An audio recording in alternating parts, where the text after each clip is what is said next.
Hey guys, it's MC Fix-It here. We have this third generation Honda Odyssey and we have an issue with our door checks. On both sides, you can open up the door and the door will shut itself without holding it open, which can smash fingers and all kinds of other things, which is not good for your vehicle and your hand. It also makes it really hard when you're loading and unloading things in your vehicle. Both sides need fixed, so I'm going to walk you through all the tools and supplies and how you can do this yourself on your vehicle.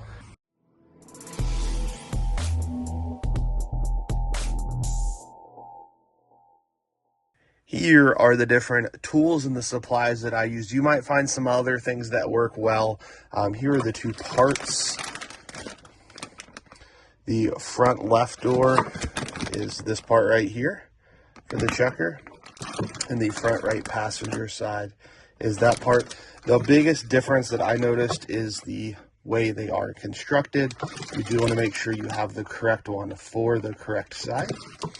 You're going to need some kind of, I'm going to use a drill to speed it up, but you're going to at least need a Phillips screwdriver and a flathead screwdriver. You're going to need a 10 and a 12 millimeter ratchet. You're going to want some trim removal tools, and then I also have a torque wrench here as well. So the first step is to go ahead and turn your vehicle around. If you have a driveway that slopes, you want the driveway to slope this direction. So when you open the door, it automatically stays open. The first thing I'm going to do is go ahead and remove this door panel. There are a couple of screws that we're going to have to take out in some different pieces. First thing is go ahead and grab a flathead. You're going to have inside the door handle here, you will need to pry this little piece out, and the whole thing will come out on this side. And you'll have two screws here. They're both Phillips screws, so you can take a drill or a screwdriver and get both of those two out. So you had two screws there. Go ahead and put those in a cup holder so you don't lose them. So we have to remove this piece to get to the next screw. Down in here, it might be kind of hard to see where the camera's at, but there's a little notch you can put a screwdriver under, and then go ahead and grab a pry tool and scoot that down and under. And just begin to rock that back and forth and lift up, and it will begin to pop out of place just like that. And then just slowly manipulate it till it comes out. So once you have this piece loose, we need to get down to this screw here, and it's a Phillips as well.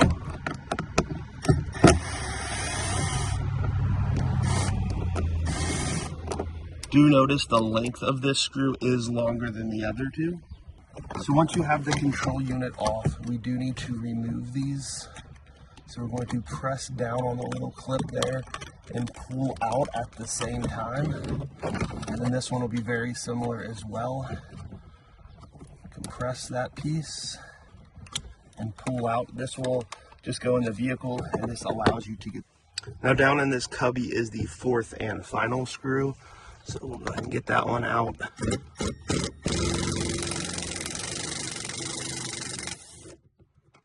And that one is the same length as the other one.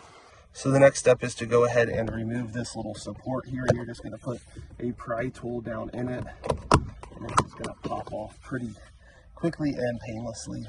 So the next thing we have to do is pry this off. It's just got a couple clips on it.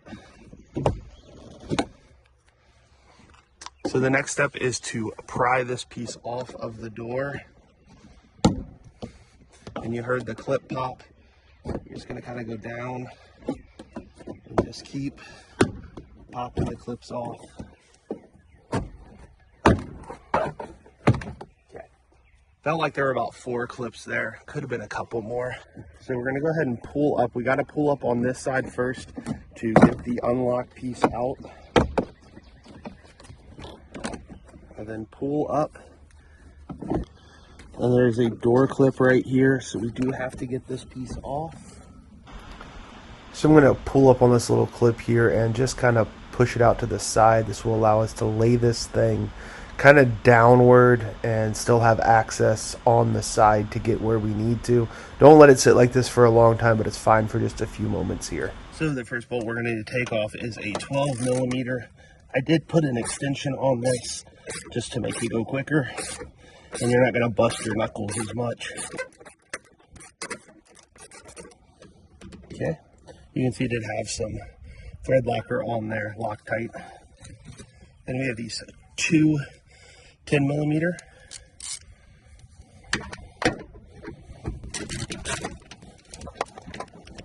And then this thing would not come out this way. We do have to pull off this little waterproof cover. And you want to be careful as you do this, not to ruin any of it, because we do need to pull it back and put it back on. But you'll just start sliding that out. And then slide it, and that's the old one. And so do compare the two pieces together. They do look very similar. The little hinge part is right as well. This is your part number, and you're going to feed it through this direction.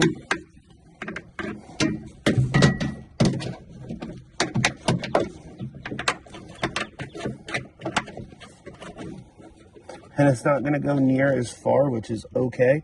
We're going to go ahead and start hand threading these bolts in to get them into place.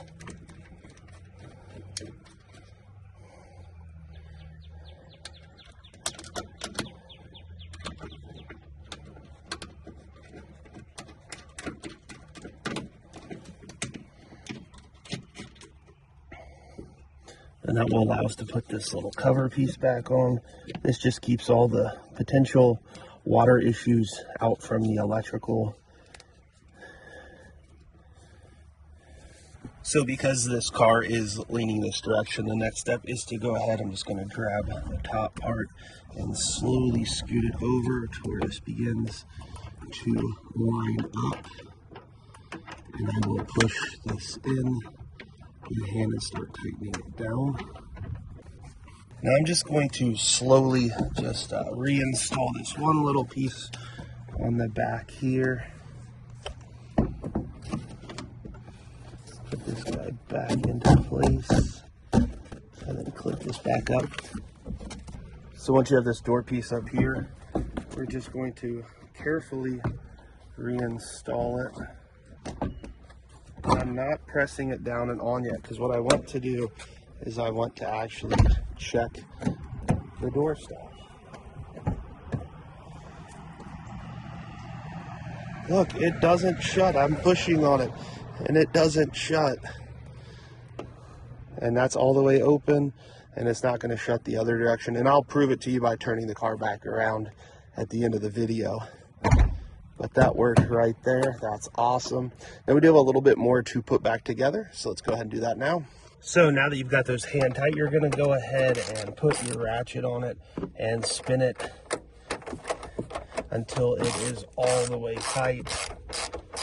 I could not find the spec, so I am just going a little bit of a tight push on that. Same thing with these over here.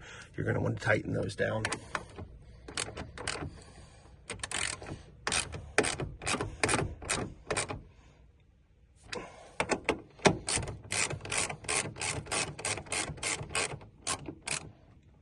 And that right there is it. You don't have to overkill them. You do want to make sure that they are good and solid though. First thing I'm going to do is go ahead and pull these two harnesses out and up, because I want to ensure those go on. And then we're just going to carefully hit a couple of times around the sides. That will lock in all of that. And then we can go ahead and install this piece. Pretty simple. It just goes right in. It just snaps right back on. Now remember, we have 4.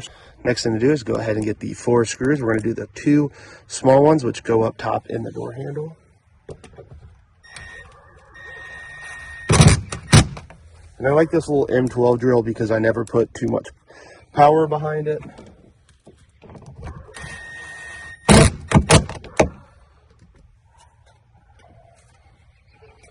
And then we have those other 2, which one is right up here. We do want to make sure this piece is lined up as well. You have to click it back into place. And then the next screw is directly below it. And we got to hit up this screw as well. Go ahead and connect that piece in. And then the other one. It will only go in one direction. Then go ahead and slowly start to feed this back into position. Don't force any of it. It will snap back in if you gently press on it and get it correct. And we have one last piece to install. This little part right here goes towards the engine. And it just snaps right back into place. And that is all you need to do for this side. So now that you have that done, we're going to go ahead and test it. And there's the first stop, and there's the second stop. Again, I'm pushing on this, and it's not just automatically going. It should stop right there as well. And just like that, that is complete. If you want to do the other side, it's always good to do both at the same time. I'll go ahead and show you that now on this video. Okay, here we are on the passenger side, and I've turned the vehicle around so the door will automatically push that way. It is not stopping at any point to where it almost hits the camera. So now we have to go ahead and do pretty much the same thing you're going to do on both sides. Very similar, same screw location, same pretty much everything. So we're going to need to remove this access panel. To do so, just take a flat head and just kind of pry that out. That right there will leave you with 2 screws. These are the smaller of the 4 screws we're going to take out, so do remember that. Just like that.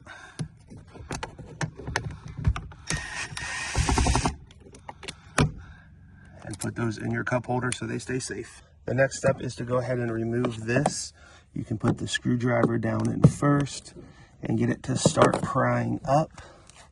Then you're going to stick this tool down in.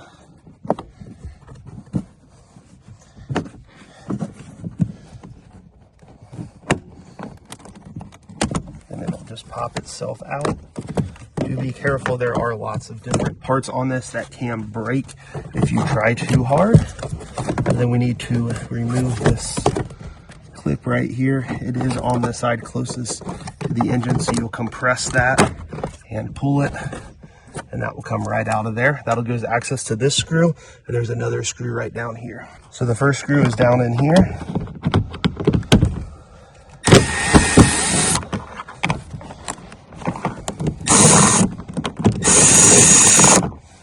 And you can see that is a much bigger screw. The next one's right down here. The second screw is right up in here. It is at a little bit of an angle going up. So, and it is a long one as well. Make sure you note which ones are which. So the next step is to remove this panel here. It's best if you do it on the side here, and you'll hear it pop. And you can kind of get your hands in and around and get the rest of it to pop just like that. So the next thing you gotta do is remove this little piece for the mirror, and you're just going to stick in your pry tool and pull out. There's one major clip on there, pretty easy to do. Next thing we need to do is go ahead and pull this off. We're going to start on the side closest here and just begin to lift it up. And then we're just going to remove this from the bracket like that, and that gives us plenty of room to work on, and you can just let it hang. If you're leaving it a long time, do not do this, take it all the way off. But if it's just a few seconds like what I'm doing here, you can just jump on in. So right here is the check. You have 2 10mm and 1 12mm. We're going to start with the 12mm.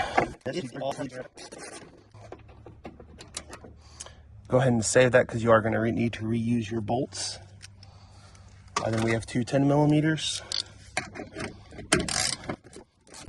And you'll notice these ones are not on near as tight as the main bolt. So we're going to go ahead and gently pull this cover back a little bit. You don't want to tear it, so that's why I'm saying gently pull it back, just enough to be able to get your hand in there and pull out the old. Go ahead and compare it to the new part. You can obviously tell This one is completely compressed. This one has a lot more resistance in it. And here is the part number. If they don't look the same, return it. And it should have pretty much the same markings on it and same design, since this is a Honda one. So we're gonna go ahead and feed this through.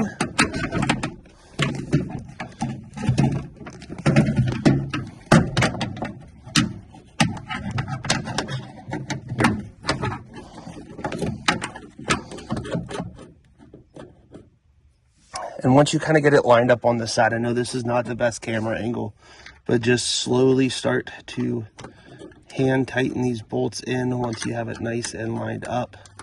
Because one thing you don't want to do is strip these, because then you got to get new bolts. So just going to put them on hand tight almost all the way down, so there's not a whole lot of screwing we will have to do. Next step, go ahead and grab your other bolt. You're going to slightly pull the door back towards you. You do have to watch out for the plastic piece as well. So pull that door back towards you until you can start threading this in with your hand. So it does get a little narrow here. And we'll go ahead and take that 12 millimeter.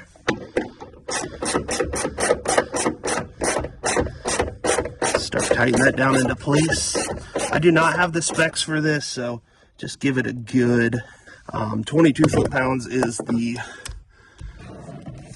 door jamb right here, so I'm guessing probably 22 foot-pounds. But it did not say, so I'm not torquing it down. I'm just giving it a good amount, 10 millimeter.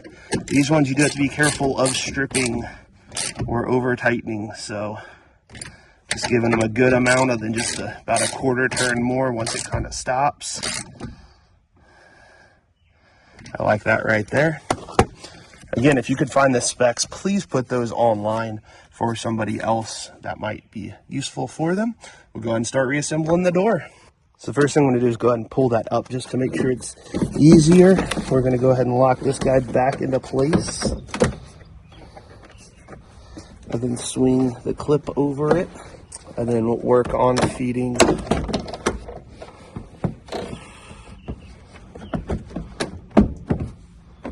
everything back in. You will want to make sure you pull out your wiring harness there. And then once everything's in place, just go ahead and tap all of those and knock them into place. We have 4 screws. The 2 long ones go here, and then under here, and then the 2 small ones go up top.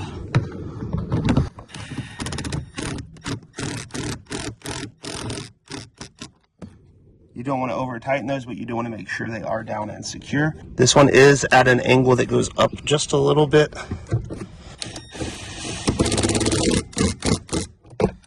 And then we have 2 up top in the door handle. There's the first one, and sometimes the second one is actually easier if you pull the door handle out a little bit. And then we have this piece of plastic that has to go back in. You're going to put it up this direction first, and then slowly just push it into place. Next we have to get this. The easiest thing to do is just line this up and push it in. It should snap.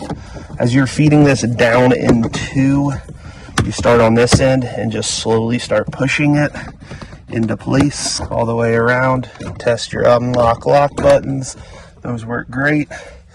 Got this piece we got to put back in as well, and it's really just one snap there. We'll go ahead and test it. So let's go ahead and do the final test. The vehicle is parked this direction. Let's go ahead and open up the door. I opened it up all the way, and it works. It doesn't shut. You can go to the next little section, and it doesn't shut on you. Beautiful. When you want it to shut, it shuts. The door checker works perfect now. And here's the other side. Again, we're parked downhill this direction. Go ahead and open it up all the way. See if it stays open, and it does. That next little chunk stays open. Perfect. Does exactly what it's supposed to. One more time for good luck. And it works. And it works. So 40 bucks overall, or about $20 each side, just a couple of tools in your time, allows your vehicle to function and not smash your fingers any longer. Thank you guys so much for watching. If you do have any questions, put them down in the comments section below. Thank you guys so much for watching. I hope you have a great day.